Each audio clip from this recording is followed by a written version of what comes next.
Estamos diretamente do carro do Teves em algum lugar desconhecido. Tem 2 carros nos seguindo e eles acham que a gente sabe o caminho, mas não é verdade. E a gente está ouvindo a musiquinha do sorvete de flocos e não tem sorvete de flocos.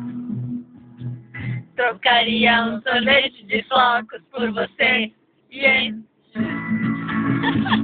O Teves está super animado e eu não posso ligar a luzinha pra mostrar a cara dele porque a luzinha não liga mais. Porque ela estragou onde, Teves?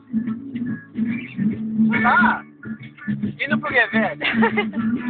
Ô Teves, quando nós vamos pra Miraguaí? Sei lá. Sereia. Tão legal.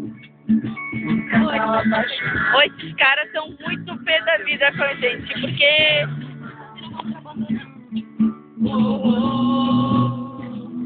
Eu tirava sua blusa, você minha bermuda e falava de amor, amor, amor. Me chamava de canara, destruía minha guitarra e dizia: acabou, acabou, acabou.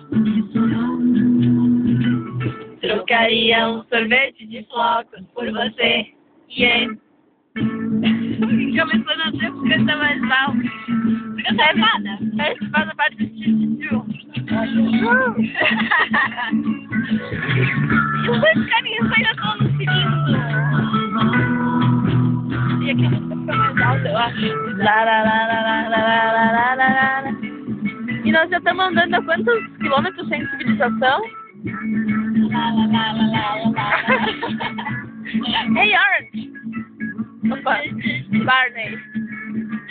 Olha ali, ó, tem luz. Uhul! Esse pá é... Não, não é. Cadê o urso?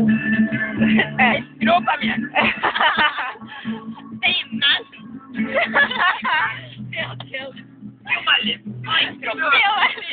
Tá meio escuro, mas dá pra ver a estrada. Urso. Vem aqui, amigo.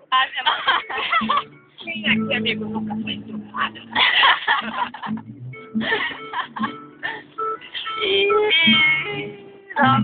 Nós estamos. Quilômetro 265 a gente tá. Esse registro, tipo, se a gente morrer e alguém encontrar esse registro. Não, se você está vendo esse vídeo, quer dizer que 3 jovens morreram. E se pra sempre. Mais uns 5. 5. Vai contar. 5. Em busca do Celta perdido. Esse vai ser o nome do vídeo. Foi a música do Você. Não vai achar agora, droga. Tá, falou, galerinha. A gente vai se despedindo. E pra depois surge mais um vídeo do Celta perdido. Tchau pra você. Até mais.